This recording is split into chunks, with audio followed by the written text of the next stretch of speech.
Mexico to the illegitimate Maduro regime, which continues to oppress the Venezuelan people. Despite the challenges posed by the coronavirus pandemic, our enhanced counter-narcotics operations have shown great success in countering those threats by disrupting the flow of illicit drugs, denying our adversaries financial resources, and strengthening the capacity of partner countries in the region. Since the end of March, we have employed in the U.S. Southern Command area of responsibility 75% more surveillance aircraft and 65% more ships than normal for drug interdiction. These additional assets include 4 Navy destroyers, 5 Coast Guard cutters, and 8 aircraft. Currently, nearly a dozen Navy and Coast Guard ships and over 15 aircraft from across the interagency are supporting our efforts, in addition to security forces deployed to the region. Further, we have successfully engaged and encouraged 22 partner nations to join us in this fight and step up their involvement in drug interdictions. As a result of these enhanced operations, SOUTHCOM and our interagency and international partners have disrupted more than 122 metric tons of cocaine, as well as over 18,000 pounds of marijuana. We denied nearly $2 billion in drug profits, increased our targeting of known smuggling, maritime events by 60%, and neutralized dozens of members of transnational criminal organizations. These efforts have been critical to saving countless American lives and making our communities healthier, safer, and stronger. I want to thank the President, President Trump, for his leadership in bringing us together in support of this critical mission. Thank you, sir. And I am grateful for the hard work of our partners, including the U.S. Coast Guard, the Department of Homeland Security, the Drug Enforcement Administration, the Department of Justice, members of the intelligence community, and support from Congress as well for all of their efforts. Together, we will maintain our enhanced presence in the region, keep the pressure on transnational criminal groups, and protect America and our communities from the scourge of illicit drugs. Thank you.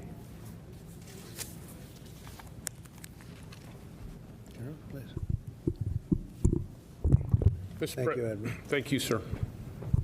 Mr. President, Secretary Esper, Secretary Wolf, Shipmate Carl Schultz, hometown Congressman here, Mario Diaz-Balart, thank you all for your support on this important mission. This mission is vital to our homeland defense. It truly is. And I'm proud to say the efforts are making a difference, Mr. President, and they're saving lives. And the team here that's assembled deserves the credit, but the resources that you've ordered have made that happen. Other nations have stepped up, Mr. President. Colombia, for one, have stepped up despite COVID. U.S. leadership has been a key piece of that. Mr. President, if I would, I just wanted to show a map. I have a little version in front of you. Just orient on the hemisphere here, if we could put the map up. So the SOUTHCOM's responsibility of this Western Hemisphere, really, it's our neighborhood. It's so close to home. So what impacts the neighbors really has a high impact on us at home, Mr. President. And that's why this is so important. There's so much opportunity here. It's our #2 trading partner outside of Asia. And so trade, economics, and democracy, importantly. And our partner nations are willing. They want to work with us. And we work with partners from Guatemala on south and out into the Caribbean. But that's under assault, this vicious circle of threats that you see, led by the transnational criminal organizations, about a $90 billion a year enterprise. And it feeds off corruption and now the added instability of COVID. But as I said, that partners have stepped up despite the COVID, which is a tribute to their security teams. Mm-hmm. There's also another aspect in this neighborhood of ours, and it's what we call in national defense strategy, great power competition. So China has certainly looked at this neighborhood as an opportunity for them. And when you think about the proximity of some of their investments, Jamaica and El Salvador, it's just as close to Washington as is to Miami is, if you look at comparative distances. Slide, please. But what our citizens want, I know certainly my dad in Western PA who's watching wants, is they want to know if we're making a difference. And the numbers, as we've stated, really have. At 15% more disruptions, that's detainees, that's drugs off the street. Yeah. That's at 122 metric tons, Mr. President. And 60% more targeting is a big deal for us because that means we can put more assets on more targets. And the enemy's seen that. We've gotten information from our intelligence agencies that says the enemy's watched that, and they're waiting, and they're stockpiling, and they're trying to change their tactics. Those additional Navy ships, the AWACS from the Air Force, Oklahoma Guard, MC-12s, DE agents, a whole team effort really as we make a difference here. But that 70% partner participation is key, Mr. President. And I think of it this way, you know, on the field to compete when you go to golf or baseball, you want the best players with you. And we certainly have those winners with us here today. Just wanted to introduce you to two, Mr. President. Brigadier General Juan Carlos Correa, if you'd stand up, General. President Duque has sent us his best and paying for it. So he comes here fully paid by Colombia, and he works for me. And it's a recognition that Colombia is with us in the Korean War, and they're with us today and making a difference. And our Brazilian President Bolsonaro, a very new addition to our headquarters, Major General David, one of the sharpest in Brazilian armed forces, is in our J5 organization. Again, Brazilians paying for him to come here and work for me to make a difference in security. You know, Brazil's been with us since World War II, and our relationship is growing even stronger, Mr. President. And last 2 points, Mr. President, the tactical end of this fight, and you remember being in Key West at Joint Interagency Task Force South JISL, you rang that bell, and the war fighters responsible for that fight, Rear Admiral Doug Fears at the end, commands JIF South, and Master Chief Henry Ledet is the senior enlisted there. They're the ones that are really day in and day out at the tactical edge of this fight, sir. And I'll tell you what, Mr. President, they're ringing the enemy's bell every day, sir. They seem to be. That's a fantastic job. Thank you very much. Mr. Congressman, would you like to say something? Thank you. Mr. President, nothing prepared, but I can tell you in my time of Congress, which is now almost 18 years, this region has frankly been looked over. I just barely any attention paid to it. And sometimes when the attention was paid, bad things were done. I will tell you that your administration has emphasized freedom. I want to thank you, by the way, on a personal note, a little bit of a more parochial note, for your emphasis on helping the people of Venezuela regain their freedom, helping the people of Nicaragua regain their freedom, and your solidarity to the people of Cuba, which has been, frankly, like we've never seen. But your leadership here in fighting narcotics coming to the United States is literally saving American lives. So again, just as one who represents Southern Command, grateful for your emphasis of this command and what they do, but for your leadership in actually saving American lives, those who are victimized every year by this scourge of illicit narcotics. So thank you for being here, but more importantly, thank you for your leadership and your emphasis on those key issues. Thank you. Well, I want to thank you for your leadership. You have done a fantastic job. You represent the area so well. I know this area quite well, as you can imagine, but I know it very well. Little Venezuela, we call it, and incredible people. I know the people. And we're going to be fighting for Venezuela. We're going to be fighting for our friends from Cuba. They know that we've been doing that, and so many other places. But Cuba, Venezuela, we have it very well under control, and you know what we're doing, and we're in touch all the time. So I want to thank you for your tremendous work. And maybe I could ask Amanda to say a few words, please. Thank you. I'm honored to be here today with our interagency partners to recognize the incredible work being done to disrupt the flow of drugs to the United States. Drug trafficking organizations are devastating this country with the drugs that they are pumping in. We continue to see Mexican cartels traffic cocaine, methamphetamine, heroin, and fentanyl into the United States. This fentanyl is fueling the ongoing domestic opioid crisis, and we are seeing an increasing surge in low-cost, high-purity, and high-potency methamphetamine. Further, Colombian cartels continue to control the production and supply of cocaine and rely on a partnership with Mexican cartels to export multi-ton quantities of cocaine from Colombia to U.S. markets. As these drugs are more readily available and more deadly, we are seeing record-level overdose death rates. Every year, more Americans die from overdoses in the United States than died in the entirety of the Vietnam War. And now, for the first time in our country's history, our odds of dying from an opioid overdose are greater than from a motor vehicle crash. The Department of Justice is committed to defeating these cartels, who are directly responsible for the deaths of tens of thousands of Americans each year by flooding this country with addictive poison. The department charged a record number of defendants with drug trafficking offenses last year in an effort to hold these traffickers accountable. Indeed, several leaders of Mexican cartels received significant sentences, such as life imprisonment, over the past several years. And despite the influx of drugs into the United States, DEA's domestic seizures are at record levels. However, this work alone is not enough. It is clear that we can obtain the most immediate result by increasing our ability to make drug interdictions at sea before they reach the United States. This surge has been a tremendous success with over 120 metric tons of cocaine seized. The drugs seized represent almost $2 billion in profits denied to these cartels and an untold number of American lives saved. Numerous traffickers responsible for these loads of drugs will be held accountable in United States federal district courts. Since the start of this surge, the Department of Justice has charged more than 60 defendants for their role in trafficking these drugs into the United States. This is truly a whole-of-government effort and one we are proud to be a part of. Working together, we can and will interdict these deadly drugs before they reach our country and destroy the cartels who are responsible.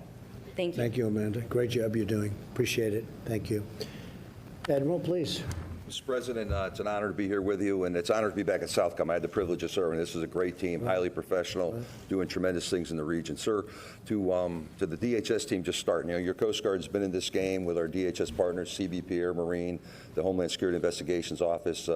We've been involved with about 1.8 million pounds of cocaine eradicated here in the last 4 years. This surge here with the support of the SecDef and your support, the SOUTHCOM team, sir, has been successful. We integrate in a joint environment remarkably well. We've heard the numbers, so I won't repeat them, but these are transnational criminals, sir, and these are very sophisticated groups. Craig mentioned it's a $90 billion annual industry that we're disrupting here. So I'm very excited about being here. The Coast Guard has committed to doubling down our efforts here through the end of the calendar year. We take some risk other places, but this is righteous work.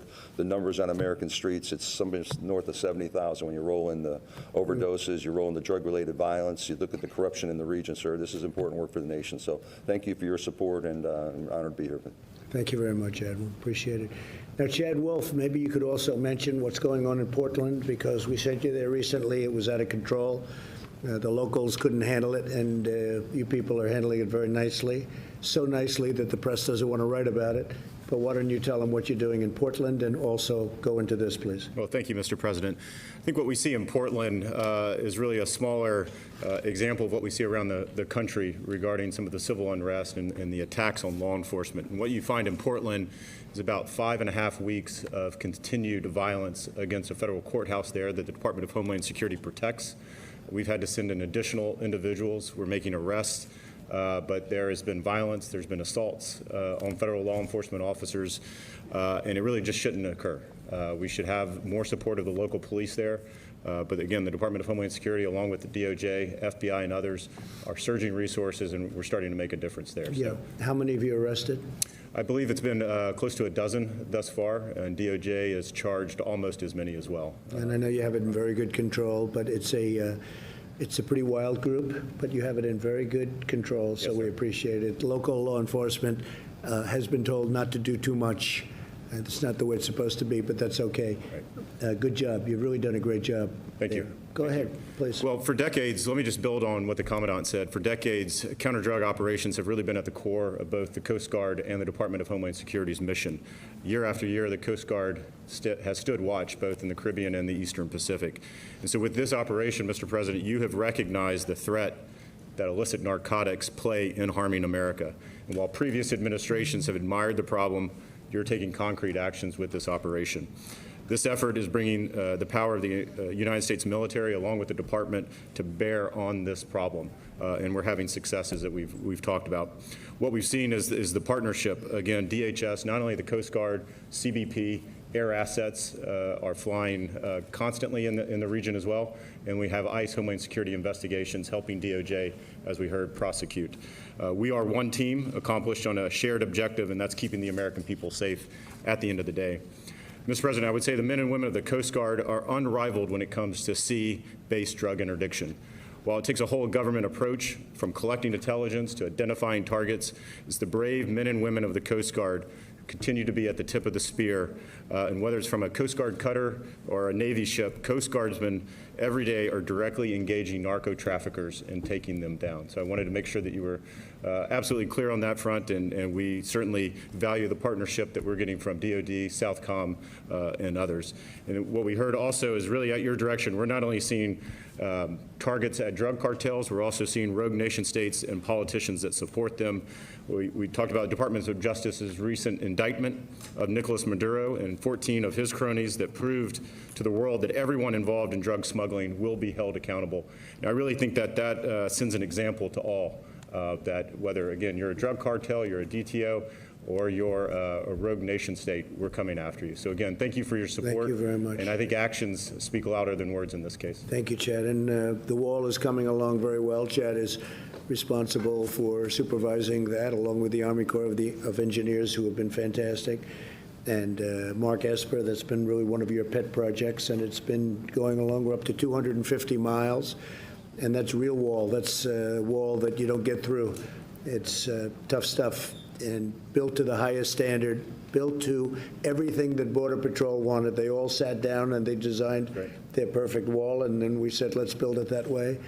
And we're up to 250 miles. By the end of the year, we'll be up to 450 or so, and we'll have it finished very shortly thereafter. And it's made a tremendous difference because your numbers on the southern border are very, very small coming through. And especially with COVID, that turned out to be very lucky for us that we had the wall, or we would have been inundated, because they do have some big problems. I was with a great gentleman, the president of Mexico, 2 days ago. We had a long talk about the southern border and Mexico, and they've had some difficulty, but he's doing a fantastic job as president.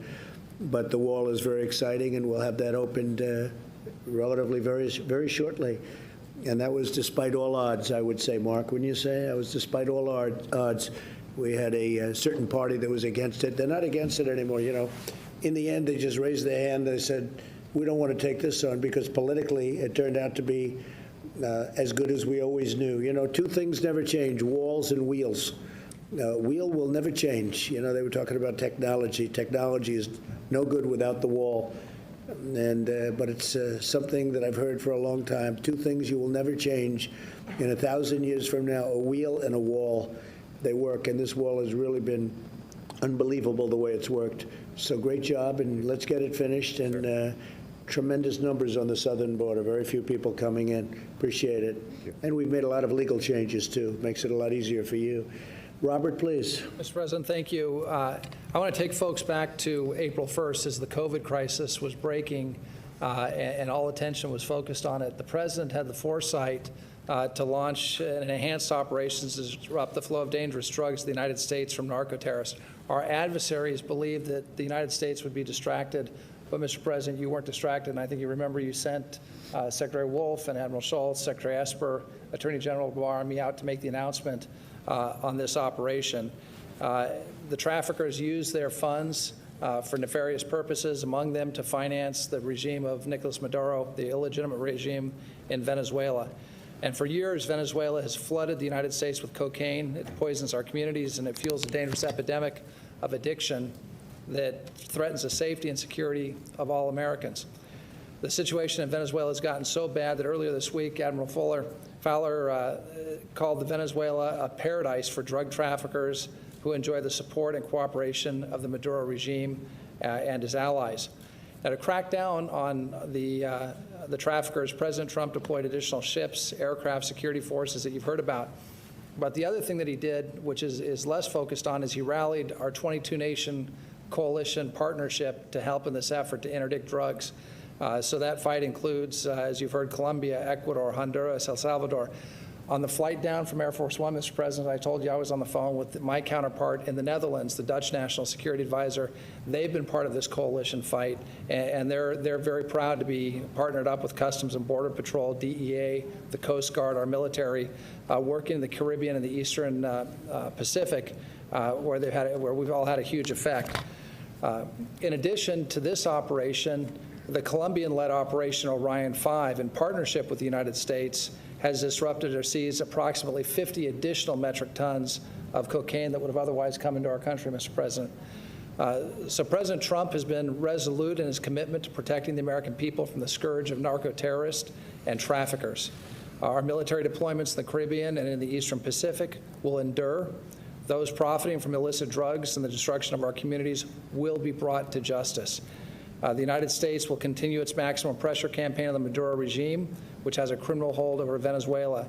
And I can tell for the Venezuelan people, when I speak with President Trump, he asks almost every day, how are things going in Venezuela? What can we do to help the Venezuelan people? This operation is part of that effort. Venezuela is a narco state led by a corrupt, criminal, illegitimate regime, and the people of Venezuela are suffering because of Maduro.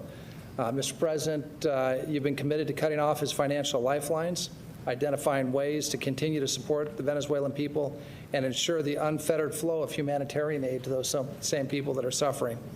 So for those of you in Venezuela, I can let you know that President Trump continues to stand with you. He stands with interim President Guaido, the democratically elected National Assembly, and all the people that are fighting for their freedom and their basic human rights and a restoration of democracy and the rule of law in Venezuela. President Trump's fight against drugs and narco trafficking in the Caribbean and in the Eastern Pacific are good for the United States of America. They're good for the people of the region, including Venezuela, but they're also good for the entire world. So, Mr. President, it's an honor to serve with you in this effort. Thank you for all that you're doing, sir. Thank you very much, Robert. And James, please. President Trump, as your principal drug advisor, thank you for your commitment and your leadership on the drug issue.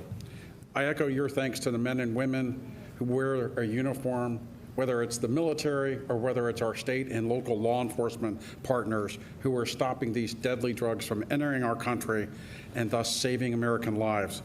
You laid out a comprehensive strategy to prevent drug use before it starts, to get more people into treatment, and importantly, as we're talking about today, to stop these drugs from coming into our homeland.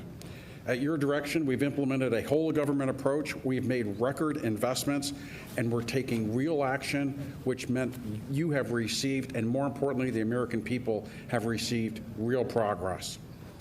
We must recognize these drug cartels are trying to take advantage of the pandemic, and you are not letting that happen. You are making certain that those people who are suffering and risk death are making sure that we are taking the steps necessary to protect them. That's why your leadership in this step is so important. You're sending a clear message that this administration, that this country will not let up in our fight against drug traffickers. You're doing it also with our international partners. For the first time, Colombia, I recognize the work done there. They eradicated 13,000 hectares of cocaine in 1 month, last month in June, and that is before they begin the aerial eradication that we have talked about so often. We cannot let these drug traffickers take advantage, especially these cocaine traffickers that are coming up through this AOR.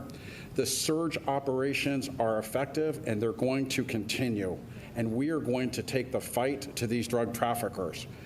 You have relentlessly committed to the American people by making investments of $36 billion for both the military fight, our law enforcement fight, as well as treatment. And of course, one of the signature programs of the First Lady, something that's really been led by Kellyanne Conway, of speaking to the American people about the dangers of drug use. The media campaigns that she and the First Lady have done have really made a huge difference in what has happened. And so I'm very appreciative to be a colleague of hers.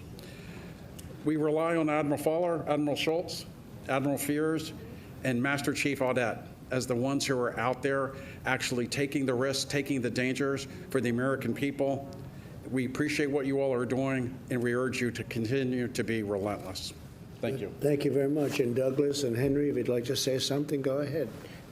Would you like to start? Go ahead. Thank you, Mr. President. Appreciate the opportunity. I'm proudly serving at Jayada South, and I'll tell you, our workforce is ecstatic about the assets that are coming down into our theater. Our morale is very high. Good. Our workforce is working relentlessly, as you said, sir, to make sure that we are building our immune system and keeping it good so we can work throughout this COVID crisis. They're doing it through great sacrifice to their families at times, but they do it because they believe in the mission that we're doing, and we want to stop these transactional. So you're working on your immune system. Yes, sir. That's an interesting one. Not too many people have heard that one. I like that. What do you do for your immune system? Stay in shape. Absolutely, sir. Working out, hydrating properly. That's good. And staying safe on our I'm going to have to start doing that, I think. That's a good idea. and we're doing it, and we're proud to do it. Thank you. That's so great. much. No, that's great. And lastly, I'd tell you, our men and women in the military really appreciate the 3.1% pay raise you gave us this year. It means a lot to our men and women who work hard and go in harm's way all across the globe. So thank you so much, sir. Well, thank you. And Mario obviously had a good immune system because you recovered. Wasn't pleasant, but you got there, right? I don't recommend that as a dietary. No, it's not good. But you did a good job. And by the way, thank you for your multiple calls while I was. Absolutely. Well, you've been my friend. Thank you very much, Mario. Please. Sir, thank you for coming down today as your tactical commander down on the edge of this operation. I've been in this mission space for over 30 years. I've never seen this many resources applied to the problem set of transnational criminal organizations and counter-narcotics operations. So we have under our roof 21 different countries represented by their foreign liaison officers. They come to work every day trying to lean into this problem set. We've got a whole of government from the U.S. government with a completely joint force from all the branches of the service, as well as all of our interagency partners from all the departments and agencies and beyond what's represented in this room. And so we're just grateful for the opportunity to lean into the problem. And I can tell you with surety that we're targeting and we're getting after this every single day. So thank you for your time, sir, and the resources. Well, thank you very much. I appreciate it, Douglas. And we have the best equipment that we've ever had as a military. We spent $2.5 trillion on our military, and some of it's arriving, some of it's coming in, but much of it's here. So when you say the quality of equipment, we definitely have the best equipment we've ever had. We have the best equipment anyone has as a military. We have things under construction that we're going to take a look at one day soon, where we have missiles that go, I hear, 17 times faster than any other missile, and the normal type at least, and it's something that nobody has anywhere in the world, 17 times faster. So it's a little hard to spot it when it goes that fast, because by the time you spot it, it's gone. But we have things happening that nobody has even thought about. So thank you very much. You've done a fantastic job. You've all done a really fantastic job, and it's an honor to be here. I want to thank all of the folks behind me, too. I don't want to be rude, because you're more important than all of us, right? Right. But I want to thank you all very much. Great job, really great job. Great to work with you and say hello. Tell them to get well fast, right? Great man. Okay, thank you very much. Okay, thank you. Admiral, it's yours. Mr. President, thank you for the time and the attention and the resources, and we're going to stay at this mission. It's a 24/7, and we are going to take the fight to the enemy. And leadership here is committed to American people. We owe it to the future. And thank you. You've done a great job. Thank you very much. Thank you, Admiral. Thank you, Admiral. Thank you.